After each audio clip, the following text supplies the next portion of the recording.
All right, good morning and grand rising. Hello, everybody. It is great to be back here. I'm not sure where we're at on slides. I was going to start off with the slide today. I'm not sure if that's going to show up for me on Zoom to be able to see or not. I've got my YouTube going. Okay, now I can see slides. Great. Waking up to oneness. That is where we're at this week of Pieces into Peace. And so waking up into oneness this week, last week it was all about going within and finding our own inner peace. This week it's about creating that peace as it relates to others around us. And so the hard part with that is I'm going to let Calvin and Hobbes describe it better for me. If we can show that next slide, please. The problem with people is that they're only human, is what Hobbes is saying there. Well, you're lucky you don't have to be one, says Calvin. So I was, trying to think this week of, there's several sayings like this that I've heard. One is like, the hard part about customer service is all the customers. We were one time on a little tourist island in Lake Erie. It's called Put in Bay, and we were in a restaurant and making small talk with the server while we were waiting for the other people from our party to meet us at the restaurant. It's a total, tourist island, and that's really everybody that goes there. It goes there as a tourist, except for the very few people that live on the island. And so we were making small talk with the server, and he offhandedly said, I love my job. I love waiting tables. It's like the only thing is I really don't like the tourists. And it was interesting because we were sitting there as the tourists, and so we didn't know how to take that. We took it, in a friendly way since he was talking to us and laughing, but it's kind of funny when you think about it. So this week, as we're moving from pieces into peace,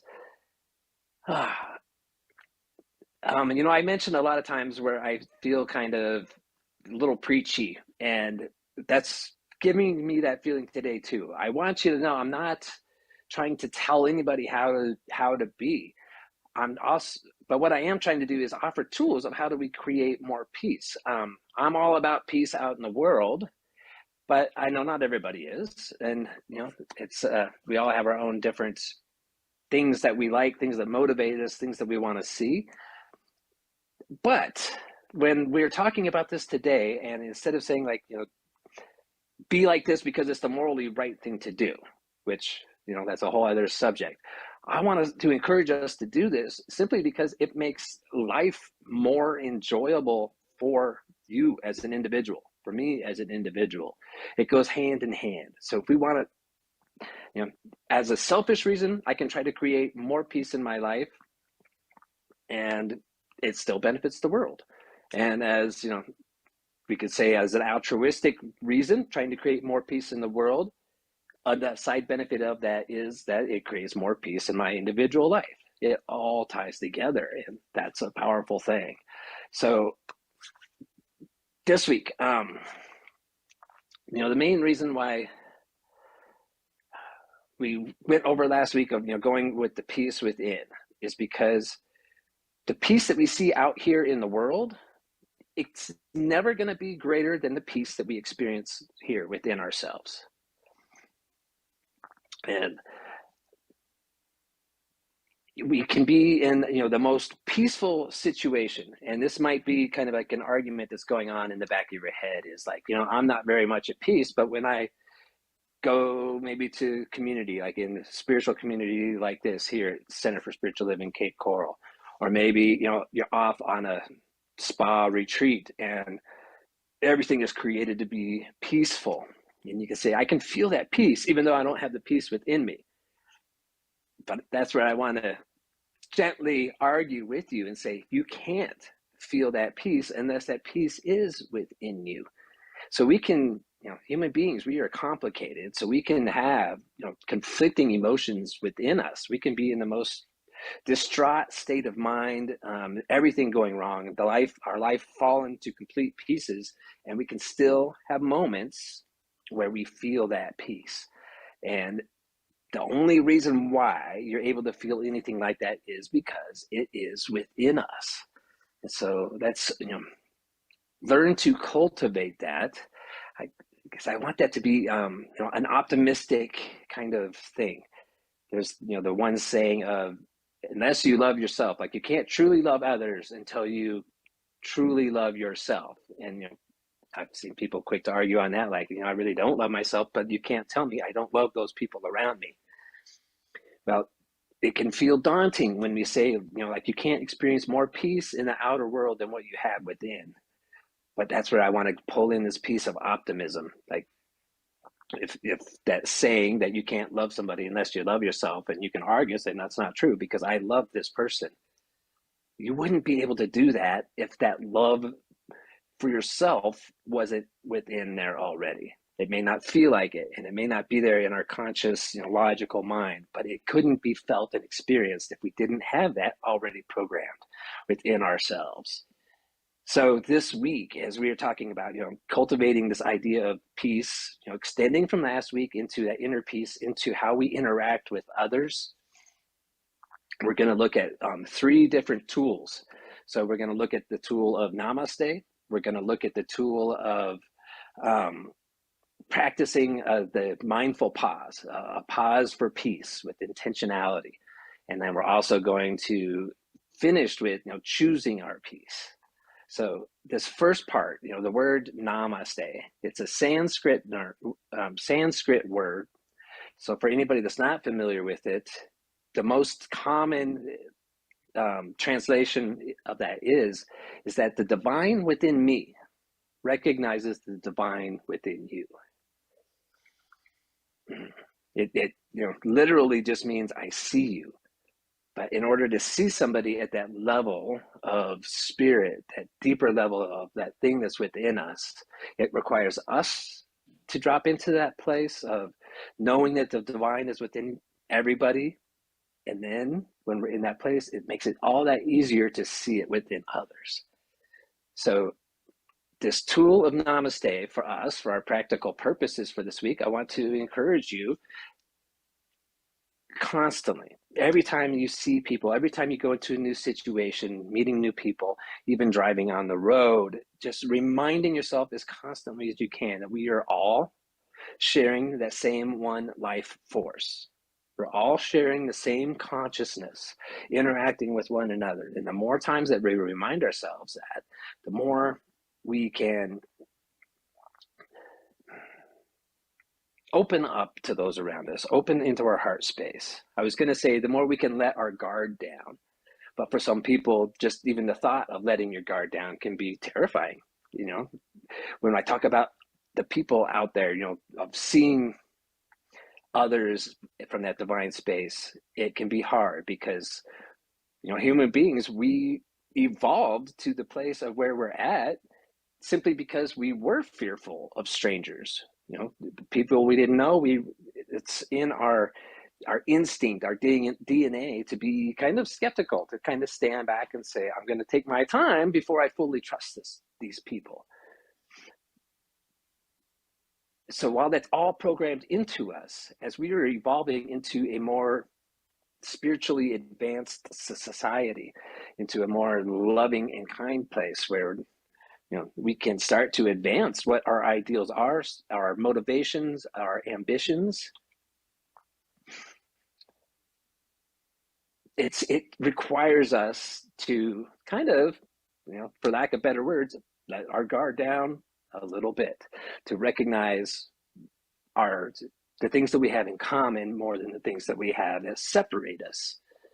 So, last week I talked about you create that inner space. I loved Rev Shell's meditation today when she did that same thing. We had similar, ideas of what is your personal inner space that you can go to.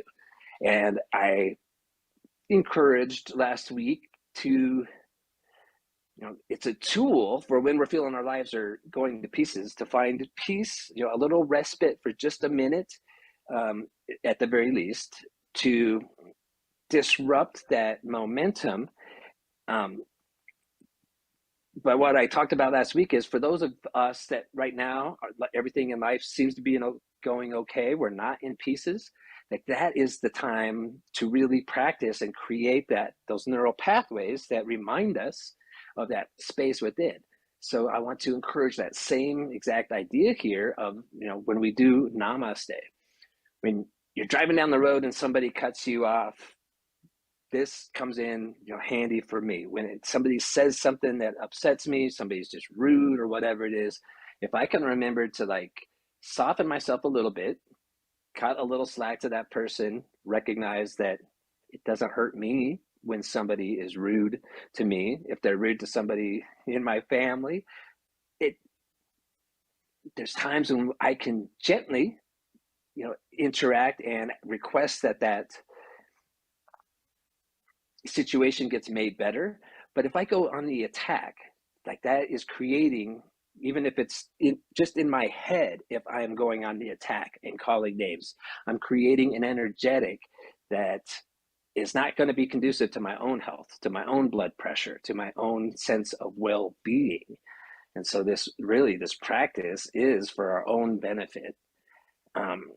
And so what I'm requesting is that practice this namaste when things are going well. It's easy to see the divine in somebody else when we love them. It's easy to see the divine in somebody else when they're saying the same beliefs and ideas for how to create a more loving, inclusive, and advanced society. The challenge comes with those that we are in opposition with, when we have conflicting opinions and motivations for the future.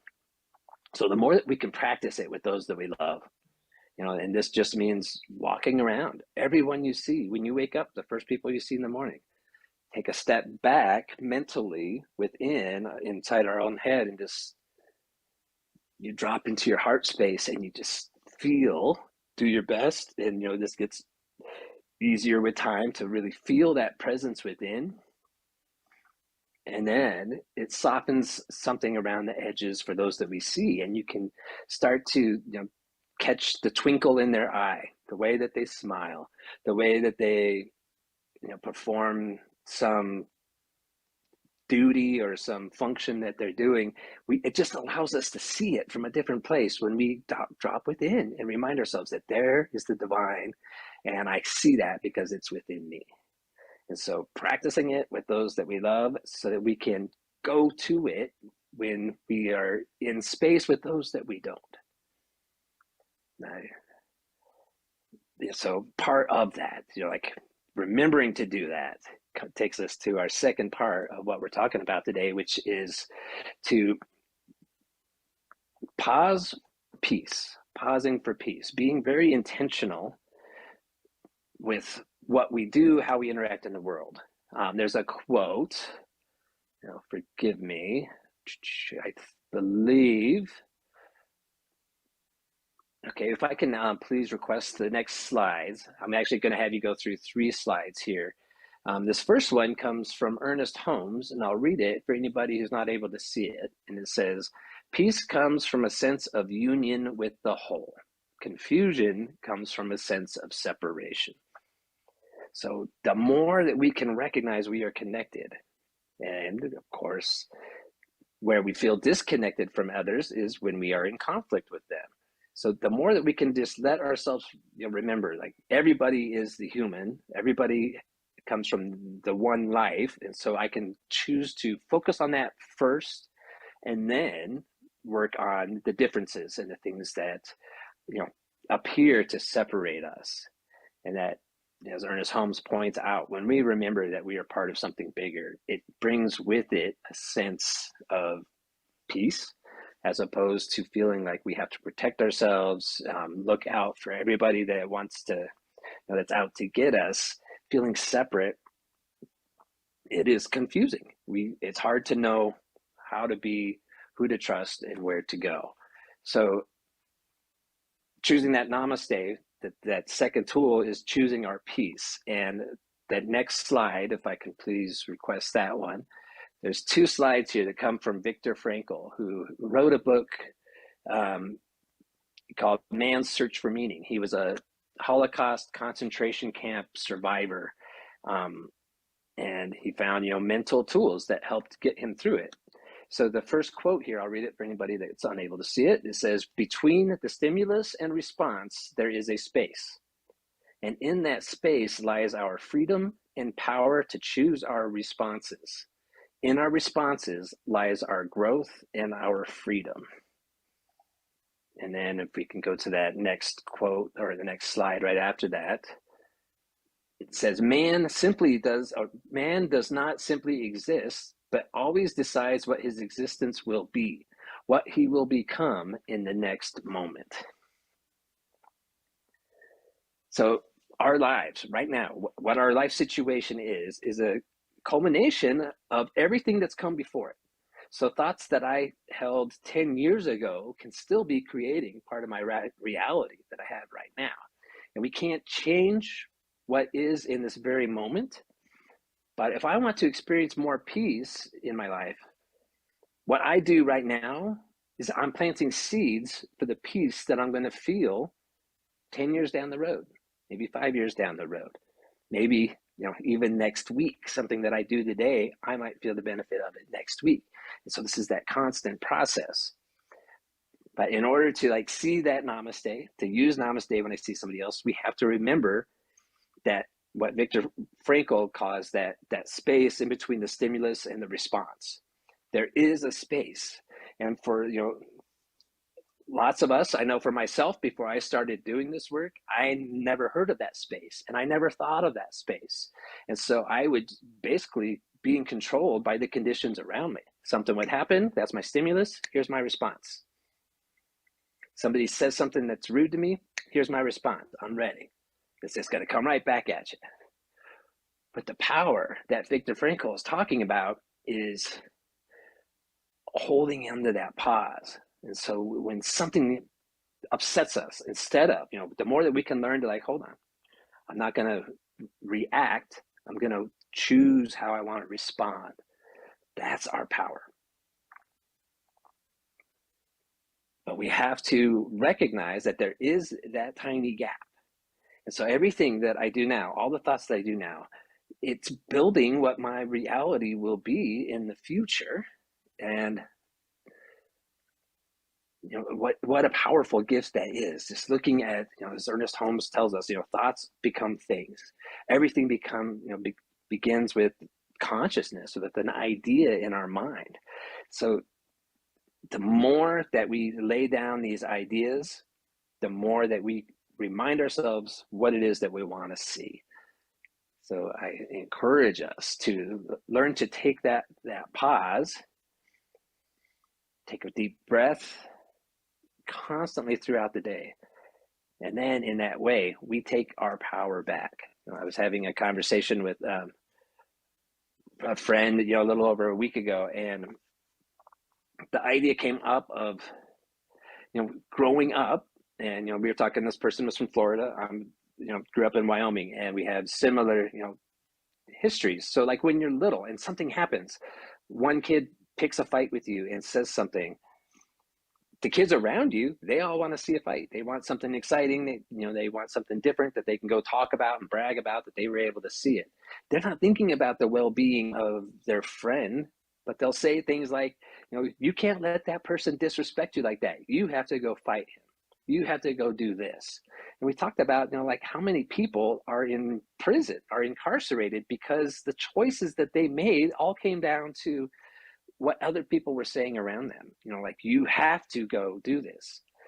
And people giving up their freedom, giving up far greater things than the harm that was caused by, one person being disrespectful.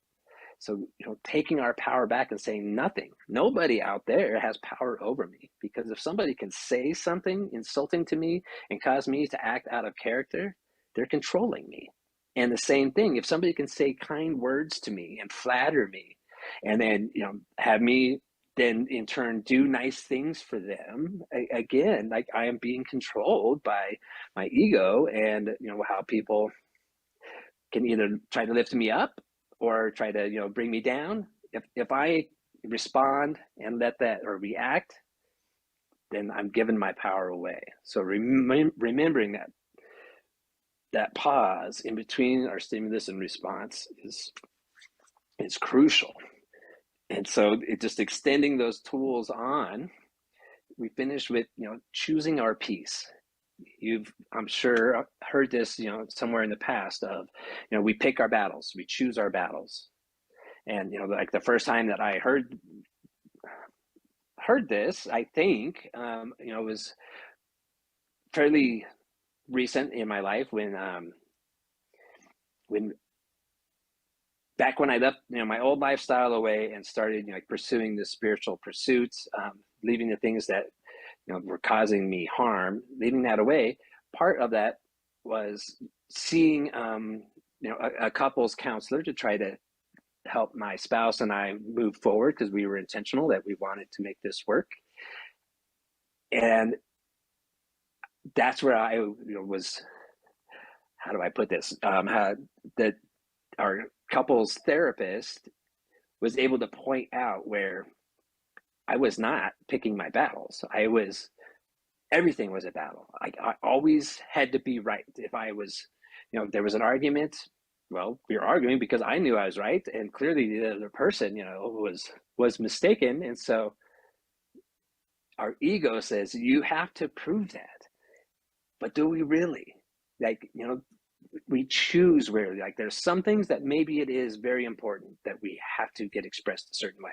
But most of the things really aren't worth ending a relationship, ending a friendship over, ending a job over. So instead of that, it's kind of a negative approach to say, pick our battles. So what we're saying here is instead is choosing our peace. What thing is coming up in my life that maybe I can see different or do different that will create more peace? Because as we move forward with this intention and want to create more of it in our life, we start to look for the win-win solutions as opposed to what, competition and everything that's gotten us to this point where we're at now. It's always kind of been a give and a take, or, a win or lose. If I'm going to come out ahead, that means somebody else has to lose. But in a more advanced and peaceful world, we will have to figure out and remind ourselves that when one person's suffering, we're all going to suffer. If we want to see more peace and less crime in the world, we have to take care of people who are desperate and going to end up in those situations where they have to do things that are outside of society's norms in order to survive. So learning how to lift up one another, how to ask for help when we're there, but choosing the situations and the times that we want to bridge that gap, that we want to reach one another. So choosing our peace. Not everything has to be a battle and a struggle. Some things we can just let go. If living my life the way that I'm choosing, I recognize where I've gained a lot of that power back. The things that I used to tell myself that society said, I recognize it's not true for me. It's not true for everybody. There's things that we are all individual, unique expressions of the infinite, of that divine. We are all children of, I use the word God, children of God, as Jesus said, I am the Son of God, and that we are all that. But whatever you want to call it, just a human life, we are all, by virtue of being born, incredible, infinitely diverse people, and that we all have our own unique gifts to give. And so this week, our call to action is to continue what we started last week of finding that inner peace and remembering to go there and spend time there. You drop into it for 5 seconds while you're at a red light. Wake up in the morning and just visualize what that space is. You were cultivating that idea of peace within us. And then this week, moving forward, reminding ourselves to see that peace within others, and then to take that intentional pause to choose peace in each situation, of knowing what we have to stand up and speak out against,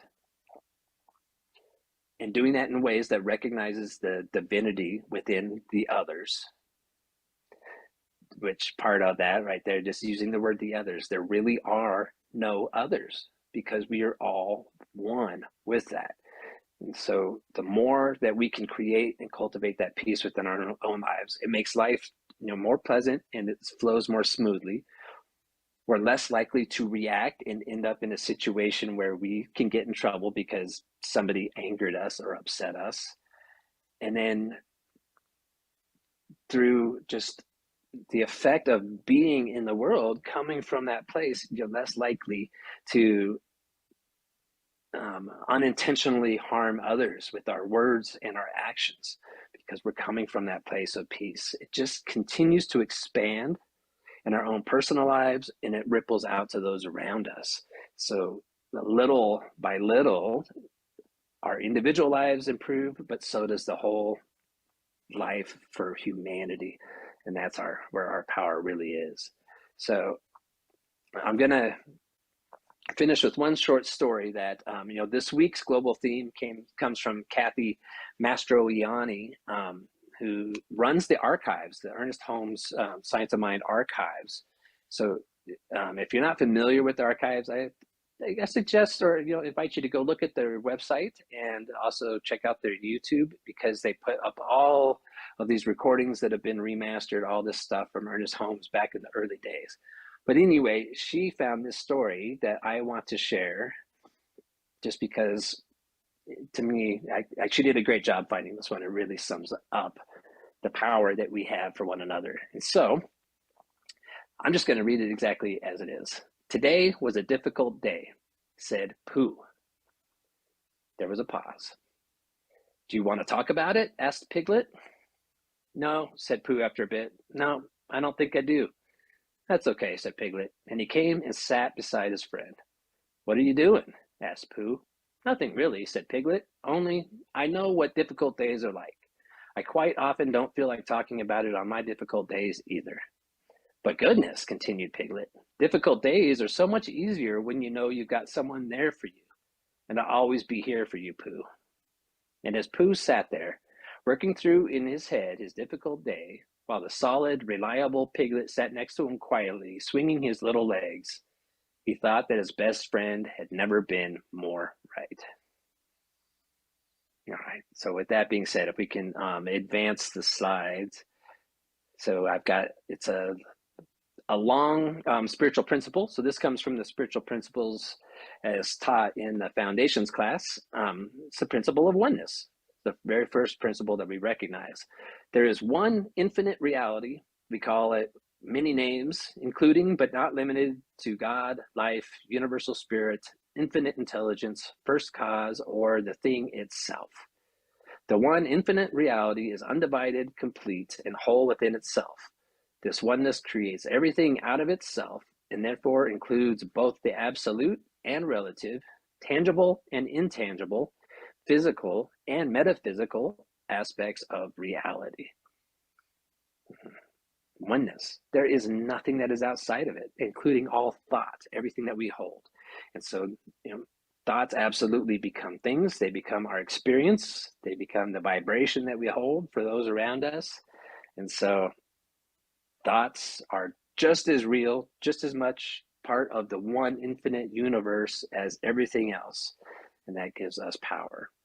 So then our next slide is our spiritual practice. And so this is just a recap of what we were talking about this week. The practice of namaste, and then pausing for peace and choosing peace. Now, we give lots of these tools in our Sunday talks, and it's really impossible to do every single one, but we keep putting them out there, because the more that you think about it, the more that, even if that's the only time you think about it all week, if you take a second and embody it, it's creating those pathways in our mind that just will make it become second nature the more that we think about it.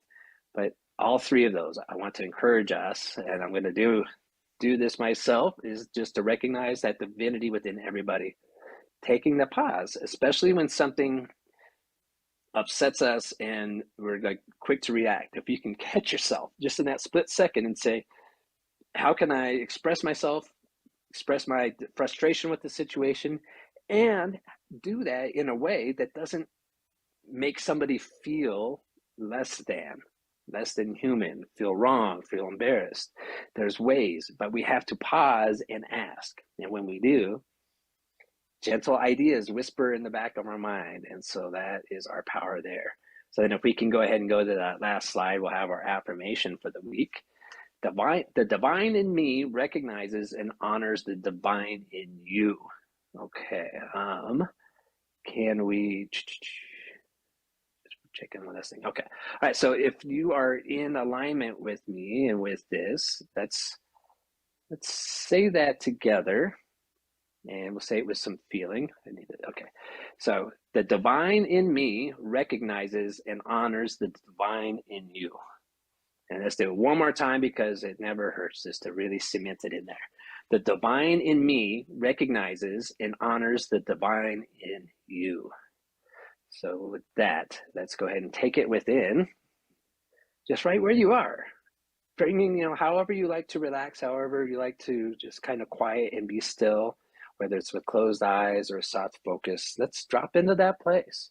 And right away, let's imagine what your own personal inner space for peace is, and allow that to rise within you. Allow yourself to settle into that space. So I see and feel and allow that vast feeling of peace around me to permeate every cell, every fiber of my being, of my physical body, in through my mental body, my mental image of myself, and into that heart space, knowing that this feeling of peace is at the core of all that is. Everything else is up here on the surface in order for us to experience one another, to experience the divine, the infinite nature of the universe. And underneath it all is that constant, permanent peace that resides everywhere. So recognizing that peace within myself, I acknowledge and recognize that peace within everyone else. And that peace is always inwardly pushing us, pulling us, asking us to allow more of that peace to rise to the surface so that our human thinking emotions can dissipate, can fall aside, and allow a calm presence to come to that surface, to make educated choices, to make informed win-win solutions for one another, knowing that as long as one of us suffers, we're all suffering. But when we lift up the least among us, we are all lifted up. That this continues to create more and more experiences of the infinite abundance of which we are part of. More experiences of alignment with common principles, with common desires and intentions that we hold for our loved ones, and extending that to everyone on this planet, knowing that everyone is worthy of infinite love, infinite light, and divine guidance. So in gratitude for that, and also knowing that that same law, that same creative mechanism of the universe right now is within each and every one of us. So every thought that we have, by simply thinking peace, we bring more peace into our lives. By simply thinking love, we bring more love into our lives, reminding ourselves that the vibration we carry, the feelings that we hold in our heart, will return to us in this physical world. So we, as in choice, if this is in alignment with us, with you, with one another, we can choose more frequently to experience that peace that is within. So I affirm and avow that right now, Spirit is working through each one of us. That Spirit is whispering in the ears, and it will constantly be there when we choose to ask of it to speak to us. It does. When we ask for guidance, when we're still our minds, we are guided. when we ask to experience more love with a capital L. In the asking is the vibration, and then that is the manifestation. So in gratitude for each and every person taking their time on their own spiritual journeys, taking and setting intentions to experience more peace in their lives and to create more peace in the world, I say thank you. And so the creative mechanism of the universe that takes our words and thoughts and makes it manifest in our physical lives, I say thank you. Knowing that every single thing that happens, I remove the labels of good and bad and just know that it is all leading us to higher expressions of who and what we are, and that I choose peace on a continual basis. So with that being said, and with the gratitude in my heart, I just let these words go into the law, knowing that it is already done in the mind of spirit, and it's now our pleasure as a collective society to watch it manifest together as we create more and more love in this world. And so it is.